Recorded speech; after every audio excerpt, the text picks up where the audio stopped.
الحمد للہ رب العالمین والصلاة والسلام علی سید الانبیاء والمرسلین نبینا محمد وعلی آلہ وصحبہ اجمعین ومن تبعہم بإحسان الی یوم الدین۔ ناظرین کرام، السلام علیکم ورحمۃ اللہ وبرکاتہ۔ مجلس مذاکرہ میں آج ہمارا موضوع ہے تفریح، اسلامی اصول و ضوابط کی روشنی میں۔ آج کے اس پروگرام میں ہمارے مہمان ہیں مولانا مفتی شکیل احمد سیتاپوری اور مولانا عبداللہ مدنی جھنڈا نگری اور مولانا حافظ قاری مقصود الرحمن صاحب مظاہری۔ آپ تمام ناظرین کی خدمت میں میں ان تمام علماء کرام کا شکریہ ادا کرتا ہوں کہ کافی مصروفیتوں کے باوجود آپ حضرات نے ہمارے لیے وقت نکالا۔ اللہ تعالیٰ آپ لوگوں کو جزائے خیر عطا فرمائے۔ اسلام وسطیت اور اعتدال کا مذہب ہے۔ ہر چیز میں میانہ روی، نہ اس میں غلو ہے اور نہ ہی اس میں تقصیر ہے۔ اسلام نے انسانی طبیعتوں کا خیال رکھتے ہوئے اپنے ماننے والوں کے لیے ایسی ہدایات دی ہیں جس کی روشنی میں انسان اپنی پوری ضرورتوں کو جائز اور مباح طریقے سے پوری کر سکتا ہے۔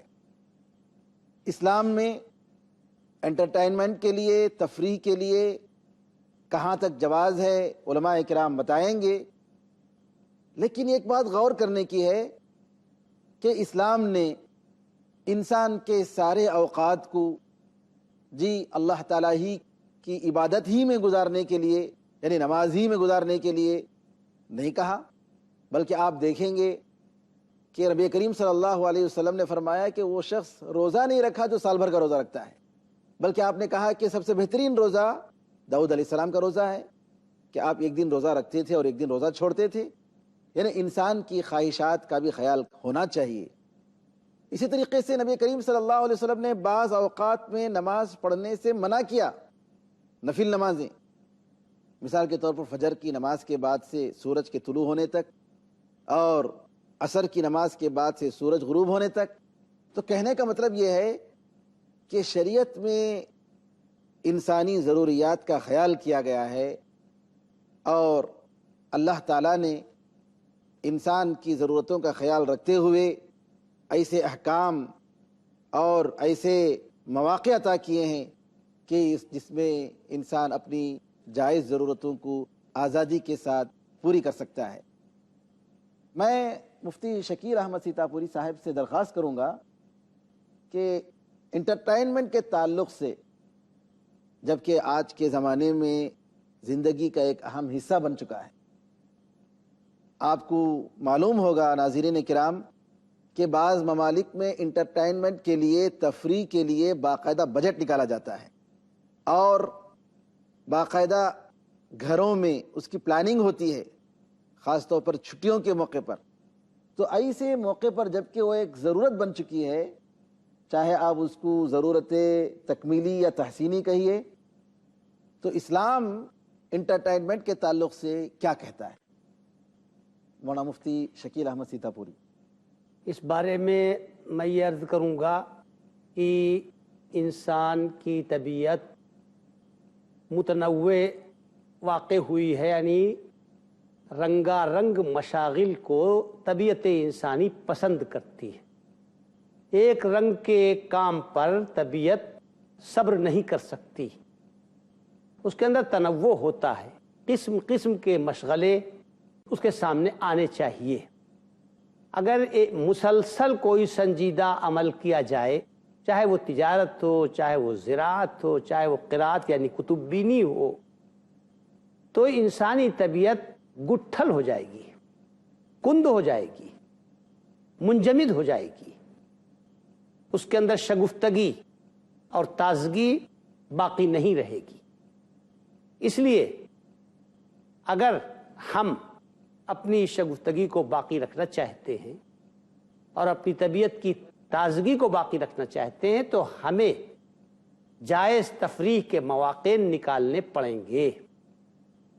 جائز تفریح سے بھی اگر روک دیا گیا تو پھر ناجائز تفریحات کی طرف ہماری نسلیں بہہ جائیں گی۔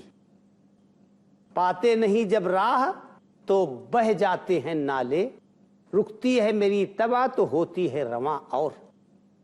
جب کسی نالے کو چاروں طرف سے بند کر دیا جائے تو ابل پڑتا ہے، پھر چاروں طرف بہتا ہے۔ اسی طرح اگر طبیعت کے بہاؤ کو جائز طریقے پر بھی روک دیا جائے، جائز کھیلوں سے بھی منع کر دیا جائے، اس کو موقع نہ دیا جائے، تو پھر جائز اور ناجائز سبھی کھیل آ جائیں گے۔ رسول اللہ صلی اللہ علیہ وسلم چونکہ دین فطرت لائے تھے اور آپ رسول فطرت تھے، اس لیے فطرت انسانی کا آپ نے لحاظ فرمایا اور ہم کو جائز تفریحات کی اجازت دی، بلکہ حوصلہ افزائی کی۔ فرمایا ان لجسدک علیک حقا، کہ تمہارے جسم کا بھی تمہارے اوپر حق ہے۔ المومن القوی خیر من المومن الضعیف، طاقتور مومن کمزور مومن سے بہتر ہے۔ ظاہر ہے کہ جس مومن کے اندر شگفتگی ہوگی، تازگی ہوگی، آمادگی ہوگی، اس کا ہر قدم مضبوط اٹھے گا بنسبت اس کے جو مزمحل ہو چکا ہے، جو پزمردہ ہو چکا ہے، جو کملا چکا ہے۔ اسی لیے رسول اللہ صلی اللہ علیہ وسلم خود سراپا خوش طبعی تھے۔ ایک بوڑھی عورت نے آپ سے پوچھا متی الساعۃ یا رسول اللہ، اللہ کے رسول قیامت کب ہوگی، کب آئے گی؟ تو آپ نے فرمایا کہ تم قیامت کو کیا پوچھ رہی ہو، ان العجائز لن تدخل الجنہ، بوڑھیاں تو جنت میں جائیں گی ہی نہیں۔ تو وہ رونے لگی کہ ہمارا تو سارا کیا دھرا بیکار ہو گیا۔ تو رسول اللہ صلی اللہ علیہ وسلم نے ان کی تسلی کے لیے فرمایا اخبروہا انا انشاناہن انشاء فجعلناہن ابکارا عربا، ان کو بتاؤ کہ اللہ تعالیٰ فرماتا ہے کہ بوڑھیاں جنت میں تو جائیں گی مگر ان کو جوانی کی عمر دی جائے گی اور وہ جوانی کی عمر کے ساتھ جنت میں جائیں گی۔ اسی طرح تو وہ ہنسنے لگی، مسکرانے لگی اور رسول اللہ صلی اللہ علیہ وسلم بھی مسکرانے لگی۔ تو خوش طبعی حضرت صلی اللہ علیہ وسلم کے مزاج میں تھی۔ ایک اعرابی گاؤں کا رہنے والا، اس نے آ کر حضور سے سوال کیا کہ اللہ کے رسول مجھے اونٹنی دے دیجئے سواری کے لیے۔ تو آپ نے فرمایا کہ احملک علی ولد الناقہ، کہ ہم تم کو اونٹنی تو نہیں، اونٹنی کا بچہ دیں گے سواری کے لیے۔ تو کہنے لگا اللہ کے رسول اونٹنی کا بچہ تو خود نہیں اچھی طرح چل پاتا ہے، تو مجھے وہ لے کر کیا چلے گا؟ تو آپ نے فرمایا کہ کون سا اونٹ ہے جو اونٹنی کا بچہ نہیں ہے؟ تو وہ مسکرا دیا۔ تو رسول اللہ صلی اللہ علیہ وسلم کا مزاج خوش طبعی کا تھا۔ ایک مرتبہ ابو نعیم نحام ایک صحابی تھے جن کے مزاج میں ظرافت بہت تھی، تو بعض صحابہ کو مذاق سوجھا۔ ایک گاؤں کا آدمی آیا تھا، اس نے مسجد نبوی کے دروازے پر اونٹ باندھ دیا اور حضرت سے ملنے چلا گیا اندر۔ صحابہ کو مذاق سوجھا، انہوں نے ابو نعیم نحام کو تیار کیا کہ اس اونٹ کو ذبح کرو اور ہم لوگوں کو اس کا گوشت کھلاؤ، اور حضرت صلی اللہ علیہ وسلم اس کی قیمت ادا کر دیں گے اور ہمارا کام بن جائے گا۔ حضرت ابو نعیم تیار ہو گئے، ذبح کیا اور سب گوشت پک گیا اور کھا لیا گیا۔ بڑی دیر کے بعد جب وہ فارغ ہوا تو دیکھا کہ اس کا اونٹ غائب ہے۔ پھر اس نے قریب میں دیکھا جا کر کہ اس کی آنتیں وانتیں پڑی ہوئی ہیں، تو کسی نے بتایا کہ تمہارا اونٹ ابو نعیم نے ذبح کر دیا۔ تو حضرت صلی اللہ علیہ وسلم سے فریاد کی۔ حضرت ان کی تلاش کے لیے نکلے تو ایک مکان میں گھس گئے، وہاں گڈھا کھدا ہوا تھا، اس گڈھے میں چھپ گئے اور مکان والے سے کہا کہ اس کے اوپر کھجور کی ٹہنیاں ڈال دو، چنانچہ ڈال دی گئی۔ حضرت صلی اللہ علیہ وسلم کو کسی نے بتایا کہ ابو نعیم بھاگ کر اس مکان میں گھسے ہیں، تو حضرت وہاں تشریف لے گئے تو وہاں نظر نہیں آئے۔ تو جس نے چغلی کھائی تھی یا بتایا تھا کہ ابو نعیم نے ذبح کیا، انہی نے حضرت کو اشارہ کیا انگلی سے کہ اس گڈھے میں چھپے ہوئے۔ تو کھجور کی ٹہنیاں ہٹا رہے تھے آپ اور اس میں سے وہ صحابی برآمد ہوئے۔ تو رسول اللہ صلی اللہ علیہ وسلم اتنا ہنسے کہ آپ کے پیٹ میں بل پڑ گئے۔ اس کے بعد اپنی جیب خاص سے اس اعرابی کو اونٹنی خرید کر سواری کے لیے عطا فرمائی۔ تو دل لگی تفریح تباہ یہ حضرت صلی اللہ علیہ وسلم کے مزاج میں تھی۔ اس لیے تفریح تباہ کے لیے جو جائز صورتیں ہیں ان پر کبھی بھی پابندی نہیں لگانی چاہیے. خشکی سے دنیا میں کوئی کام نہیں ہوتا. سارے کاموں کے اندر دل و دماغ کی تراوٹ اور جسم کی طلاقت درکار ہوتی ہے. ماشاءاللہ، جزاکم اللہ خیراً. ناظرین کرام، وقفے کے بعد دوبارہ حاضر خدمت ہوں گے. اس وقت تک کے لیے اجازت دیجیے. السلام علیکم ورحمۃ اللہ وبرکاتہ. السلام علیکم ورحمۃ اللہ وبرکاتہ. ناظرین کرام، ہم اپنے موضوع کو لے کر دوبارہ حاضر خدمت ہیں. بعض لوگ کہتے ہیں کہ ہنسنا بھی حرام ہے، جیسا کہ بعض متشدد قسم کے لوگوں سے یہ باتیں آتی ہیں کہ ہنسنا بھی حرام ہے. نعوذ باللہ. کیا اسلام نے خشک مزاجی اور منہ بنا کر بیٹھنا، مسکرانا بھی نہیں، جی ایسے لوگ جو نعوذ باللہ اس قسم کے خیالات پیش کرتے ہیں، تو اس کے بارے میں آپ کیا کہتے ہیں کہ کیا ہنسنا حرام ہے؟ شریعت مطہرہ کا اس سلسلے میں کیا فیصلہ ہے، اور اس کے ہنسنے اور ہنسانے کی کیا حدود ہیں، اس کی کیا لمٹس ہیں؟ آپ کا یہ سوال سن کر مجھے خود ہنسی آ رہی ہے. مسلم معاشرے کے افراد بیٹھ کر کے اس موضوع پر اگر گفتگو کریں کہ کیا اسلام نے ہنسنے کو جائز قرار دیا ہے یا حرام قرار دیا ہے، تو یہ ایک افسوسناک سی بات سامنے آتی. لوگوں نے جس طرح سے بہت سارے معاملات میں اسلام اور مسلمانوں کو بدنام کیا، اس میں ایک یہ بھی معاملہ ہے. اور بعض لوگوں نے یہ کہنا شروع کر دیا گویا کہ آدمی ہنسنے ہنسانے کا عادی نہ ہو کر کے اپنا منہ بنائے رکھے، چہرے پر ایسے آثار طاری کیے ہوئے ہو کہ لگے یہ مایوسی کی اتھاہ گہرائیوں میں اترا ہوا آدمی ہے. اللہ کے رسول صلی اللہ علیہ وسلم نے تو دعا کی ہے.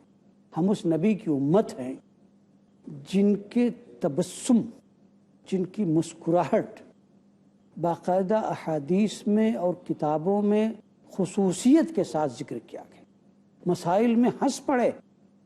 آپ کو حیرت ہوگی کہ نہ یہ کہ ہمارے نبی صلی اللہ علیہ وسلم کے ہونٹوں پر مسکراہٹ آئی، بلکہ اللہ رب العالمین کے سلسلے میں بھی ہنسنے کا ذکر ملتا ہے. تو جو لوگ اسی اللہ کے بندے ہیں، اسی نبی کی امتی ہیں، وہ ہنسنے کے معاملے میں بزرگ طبقے میں جو لوگ اپنے آپ کو زیادہ دین اور مذہب کا پابند سمجھتے ہوئے ایک خاص طرز زندگی کے عادی ہو جاتے ہیں، ان کے ہونٹوں پہ مسکراہٹ نہیں آتی. دراصل یہ سوال اسی وجہ سے پیدا ہوا ہے. بزرگوں نے ہنسنا بند کر دیا. دیکھیے، قہقہا لگانا اسلام نے منع کیا ہے. ہمارے نبی نے پوری زندگی کبھی قہقہا نہیں لگایا آپ نے، لیکن ہنسنا متعدد بار ثابت ہے. آپ نے خود دعا دی ہے، ازحق اللہ سنک، اللہ تمہارے ہونٹوں کو ہمیشہ مسکراتا ہوا رکھے. اور خود بھی آپ سے مختلف مواقع پر تبسم ثابت ہے. اس لیے مسکرانا ویسے بھی انسانی فطرت ہے. اچھی چیز دیکھے گا، اچھی بات سنے گا تو ہونٹوں پر مسکراہٹ آئے گی. اور یہ تبسم ایک خاص وصف ہے ایک با اخلاق اور با کردار انسان کا. ہم حقیقت میں، مجھے ایک چیز یاد آ رہی ہے، ایک صحافی کا تبصرہ یاد آ رہا ہے کہ ایک امریکہ کا ایک صدر یہاں پہ آیا اور سیاستدانوں سے ملاقات کرتے ہوئے ہنستے مسکراتے. انگریزوں کا طریقہ یہ ہے یا یورپ والوں کا کہ جب وہ کسی سے ملتے ہیں تو ذرا ہونٹ کو ایک خاص انداز میں کر کے ہلکا سا سر ہلا کر کے مسکرا دیتے ہیں. تو کہا جب وہ سب کے سامنے جاتے تھے مسکراتے تھے تو اپنے لوگوں کو بھی مسکرا کر جواب دینا پڑتا تھا. اس میں ان کو پریشانی محسوس ہوتی تھی. تو یہ بہت عجیب سی بات ہے کہ مسلم امہ کے افراد کے بارے میں اگر تبسم کے حوالے سے گفتگو کی جائے، نہ یہ کہ ہنسنا چاہیے، مسکرانا چاہیے، بلکہ اس کی عادت ڈالنی چاہیے. اپنے بچوں کو بھی بتانا چاہیے، گھر میں اپنی فیملی کے افراد کو بھی، بھائی جب اچھے کام سامنے آئیں، اچھے وہ آدمی ہنسے مسکرائے. صحابہ کرام رضوان اللہ علیہم اجمعین مسجد نبوی میں بیٹھ کر کے ہنستے تھے، مسکراتے تھے. زمانے جاہلیت کی ظرافت کی باتوں کا ذکر ہوتا تھا اور خود نبی اکرم صلی اللہ علیہ وسلم نے بچوں کے ساتھ بھی مذاق کیا، لیکن مذاق آپ کا حق ہوتا تھا. یا ابا عمیر ما فعل النغیر، بخاری شریف میں بہت واضح طور سے اس کو اللہ کے رسول صلی اللہ علیہ وسلم کے مزاح کے طور پہ یہ بات ثابت کی گئی ہے. خود امہات المومنین کے سلسلے میں اللہ کے رسول صلی اللہ علیہ وسلم کا جو رویہ تھا وہ بھی بہت ہی، جہاں پوری سنجیدگی تھی گھریلو زندگی کی، وہیں خوش طبعی کا مظاہرہ متعدد بار اللہ کے رسول صلی اللہ علیہ وسلم کی عائلی زندگی میں ہوتا رہا ہے۔ اس لیے ہم یہ چاہیں گے کہ امت مسلمہ کے افراد، ہاں البتہ زیادہ ہنسنے سے طبیعت مردہ ہو جاتی ہے، اس میں کوئی شک نہیں۔ آدمی صرف ہنستا مسکراتا رہے تو اس کا مطلب ہے کہ زندگی سے سنجیدگی کا فقدان ہو گیا ہے، سنجیدگی باقی نہیں رہ گئی۔ اس لیے بہت زیادہ ہنسنے ہنسانے سے تو پرہیز ہونا چاہیے، خاص طور سے جہاں جھوٹی باتوں کے ذریعے ہنسایا جاتا ہے۔ آپ دیکھیے کہ وہ لافٹر چینل بنے ہوئے ہیں، ہنسا جاتا ہے، اور کیسی کیسی شکل و صورت والے لوگ ہنستے ہیں ایک دوسرے پر، اور کیسے کیسے انداز میں تالی بجاتے ہیں، کیسے کیسے انداز میں اپنے چہرے کو لوگوں کے سامنے لاتے ہیں، اور وہ ایک ایسی بات جس میں ہنسنے کا نہیں بلکہ رونے کا مقام ہو، لیکن ہنسنے والے نے وہ بات کہہ دی ہے، اس لیے بتکلف ہنستے ہیں تاکہ وہ لافٹر ٹی وی کی لاج باقی رہے۔ تو یہ سلسلہ بھی ہمارے یہاں تو نہیں ہونا چاہیے۔ البتہ سنجیدگی کے ساتھ مسکراہٹ اسلام میں مطلوب ہے، اور آدمی کو خوش طبع ہونا چاہیے، زندگی کے معاملات کو سنجیدگی سے لے، مگر جہاں ایسے مواقع آئیں، کیونکہ یکسانیت سے بہرحال آدمی اوب جاتا ہے، ہنس لے، مسکرا لے، تفریح ہو جائے، اس کے دل بستگی کا کوئی سامان ہو جائے، دل کو تسلی مل جائے، یہ مطلوب ہے، اور اس کی کوشش مسلم امہ کے افراد کو ہر جگہ کرنا چاہیے، کیونکہ اسلام کو پھیلنے کا جہاں بہت سارا طریقہ کام آیا، وہاں یہ ذرا ہنسنے مسکرانے کا بھی، اور لطف اور محبت اور مہربانی کے ساتھ جو دوسروں سے ملنے جلنے کا سلسلہ تھا، اس نے بھی اسلامی اخلاقیات کے باب میں بڑا اچھا اثر پیدا کیا ہے۔ تو یہ سلسلہ آج بھی رہنا چاہیے۔ کون سا دین ہوگا جس نے یہ کہا ہو کہ تمہارے بھائی کے چہرے پر مسکرانا بھی صدقہ ہے، کار ثواب ہے؟ یہ ہمارے نبی صلی اللہ علیہ وسلم نے فرمایا تھا۔ جی جی، اللہ کے رسول، آپ کے بھائی کے چہرے پر مسکرانا یہ بھی صدقہ ہے اور کار ثواب ہے اور رضا الہی کا سبب ہے۔ یقیناً نبی کریم صلی اللہ علیہ وسلم پناہ مانگتے تھے، اللہم انی اعوذ بک من الہم والحزن، غم سے پناہ مانگتے تھے جی، اور پریشانیوں سے پناہ مانگتے تھے۔ تو اس کا مطلب یہ ہے کہ چاہتے تھے کہ خوش رہیں، خوش طبعی آپ جی، کی زندگی کا خوشیوں ایک کے حصہ۔ حصول کی بھی کوشش کرنی چاہیے، جائز طریقے سے اسلام نے جو راہ کھلی رکھی ہے اس راہ پہ آدمی کو چلنا چاہیے۔ میں مولانا قاری مقصود الرحمان صاحب سے درخواست کروں گا کہ مولانا نے اپنے کلام کے دوران یا ابا عمیر ما فعل النغیر، بچوں کے ساتھ نبی کریم صلی اللہ علیہ وسلم مذاق کرتے ہوئے آپ نے واقعہ ذکر کیا تھا، آپ ذرا اس کی تشریح فرمائیں، اور اسی طریقے سے نبی کریم صلی اللہ علیہ وسلم کی زندگی میں یعنی جس طریقے سے خوش طبعی کی مثالیں ملتی ہیں، ذرا اس پر مزید روشنی ڈالیں۔ حضرت مولانا عبداللہ صاحب نے جو واقعہ بیان کیا وہ بالکل صحیح، اور نبی کریم صلی اللہ علیہ وسلم کے اور ہم سب کے مسکرانے اور ہنسنے کا قرآن سے ثبوت ہے۔ اللہ تعالیٰ نے فرمایا فَلْيَضْحَكُوا قَلِيلًا وَلْيَبْكُوا كَثِيرًا، چاہیے کہ تم ہنسو تھوڑا، روو زیادہ۔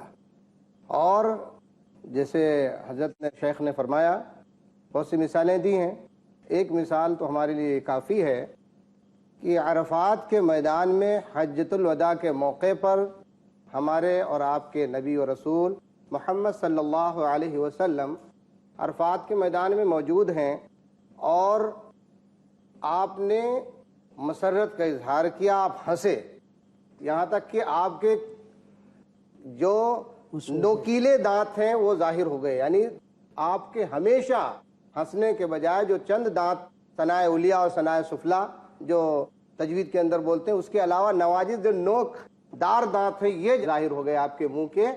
تو صحابہ کرام رضوان اللہ علیہ اجمعین نے دیکھا، خصوصاً عمر رضی اللہ عنہ کا ذکر آتا ہے، انہوں نے کہا اللہ کے رسول اضحک اللہ سنک یا رسول اللہ، آپ کو اللہ مسکراتے ہی رکھے، لیکن اس وقت عرفات کے میدان میں آپ اتنا زیادہ ہنسے ہیں اور مسکرائے ہیں اس طریقے سے کہ آپ کے دندان مبارک ظاہر ہو گئے ہیں، تو آپ اس کی وجہ ہمیں بیان فرما دیں۔ نبی کریم صلی اللہ علیہ وسلم نے فرمایا کہ اصل بات یہ ہے کہ میں نے دیکھا کہ ابلیس جو ہے وہ اپنے سر کے اوپر ریتی ڈال رہا ہے، غبار ڈال رہا ہے، دھول ڈال رہا ہے، کہہ رہا ہے کہ ہائے تو میں تو ہلاک ہو گیا، میں تو برباد ہو گیا، میں تو ہلاک ہو گیا، برباد ہو گیا۔ 70 سال، 80 سال، 90 سال، 50 سال ہم نے ان کے پیچھے پڑھ کر کے ان کو بڑے بڑے صغیرہ کبیرہ گناہ کروائے، اور یہاں عرفات کے میدان میں آئے اور انہوں نے اللہ سے مغفرت چاہی، اور اللہ نے آج انہیں تو ہول سیل میں ان کو معاف کرنا شروع کر دیا۔ میں تو پورا لٹ گیا، پوری زندگی ہماری خراب ہو گئی۔ تو اللہ کے رسول صلی اللہ علیہ وسلم فرمایا کہ میں نے اس کو چیختے چلاتے دیکھا، اور اللہ کی رحمت کا جب نزول ہو رہا تھا اس کی وجہ سے میں یہاں پر ہنس دیا ہوں، یہ میرے ہنسنے کی وجہ ہے۔ تو نبی کریم صلی اللہ علیہ وسلم کے اس واقعے سے اور 10ویں پارے کی جو آیت ہے فَلْيَضْحَكُوا قَلِيلًا وَلْيَبْكُوا كَثِيرًا، کہ تم ہنسو کم رو زیادہ، یہ نبی کریم صلی اللہ علیہ وسلم نے بھی ہنسنے کا ثبوت دیا، اور قرآن میں ہنسنے کا جواز ثابت ہے قرآن کی آیت سے۔ ہاں، یہ اور ایک حدیث اور ہے، نبی کریم صلی اللہ علیہ وسلم نے فرمایا کہ تم میں سے جو آدمی زیادہ سے زیادہ بہت زیادہ قہقہا لگا کر ہنستا ہے، بہت ہنستا ہے، اس سے دل مردہ ہو جاتا ہے۔ اور آج بھی جو ہے اطباء، ڈاکٹر لوگ بھی جو ہنسنے کا ایک مقرر اصول وضع کر کے رکھا ہے کہ تمہیں اتنے اسی طریقے سے ہنسنا چاہیے۔ اور نبی کریم صلی اللہ علیہ وسلم کے بہت سے واقعات ایسے ہیں جو آپ صلی اللہ علیہ وسلم نے خود جو ہے مسکرائے اور ہنسے، جیسے کہ ایک دن عید کا دن تھا، نبی کریم صلی اللہ علیہ وسلم جو ہے تشریف لائے اور دیکھا کہ کچھ حبشی لوگ ہیں، وہ مسجد نبوی کے سامنے ہی جو ہے وہ لاٹھی کھیل رہے ہیں، فریگت کا وغیرہ۔ تو نبی کریم صلی اللہ علیہ وسلم وہاں کھڑے ہو گئے اور اپنے حضرت ماں عائشہ رضی اللہ عنہا کو بھی فرمایا کہ تم دیکھ لو۔ تو انہوں فرماتی ہیں کہ میں نے اللہ کے رسول صلی اللہ علیہ وسلم کے کندھے پر ہاتھ رکھ لیا اور اندر سے ہی اپنے حجرے سے آپ کے بغل کے اندر سے دیکھتی رہی، اور میں تو تھک گئی، لیکن نبی کریم صلی اللہ علیہ وسلم اس تفریحی موقع کو آپ نے ضائع نہیں کیا بلکہ دیکھتے رہے۔ اور آپ صلی اللہ علیہ وسلم نے اسی وقت میں فرمایا تھا تم لوگ یہ کیا کرتے ہو؟ ان کہا کہ ہم سال میں 2 دن جشن مناتے ہیں اور اس طریقے سے ہم کھیل کود کے موقع فراہم کرتے ہیں۔ تو حضور صلی اللہ علیہ وسلم نے فرمایا ان لکل قوم عیدا وہذا عیدنا، کہ ہر قوم کے لیے اللہ نے خوشی کا دن رکھا ہے، اور ہماری قوم کے لیے اللہ تعالیٰ نے عید اور بقرہ عید کے دن 2 خوشی کے بنائے ہیں۔ اور نبی کریم صلی اللہ علیہ وسلم نے حضرت عائشہ رضی اللہ عنہا کو بھی ان لوگوں کے جو کھیلنے کے، لاٹھی چلانے کے، وہ پردے میں رہ کر کے اور انہیں باقاعدہ دیکھا، اور فرماتی میں تک لیکن اللہ کا رسول نہیں تھا۔ مولانا آپ نے بڑی تفصیل سے اس نقطے کو واضح کیا ہے۔ ناظرین کرام، ہمارا وقت ختم ہو رہا ہے، میں تمام میرے معزز علماء کا شکریہ ادا کرتا ہوں۔ ناظرین کرام، تفریح کا وقت ہے، اس کے تقاضے ہیں، اہداف کی بنا پر ہونا چاہیے۔ اللہ تعالیٰ سے دعا ہے کہ اللہ تعالیٰ ہمیں اور آپ کو دین حق کو پہچاننے اور اس کے تقاضوں کے مطابق عمل کرنے کی توفیق عطا فرمائے۔ السلام علیکم ورحمۃ اللہ وبرکاتہ۔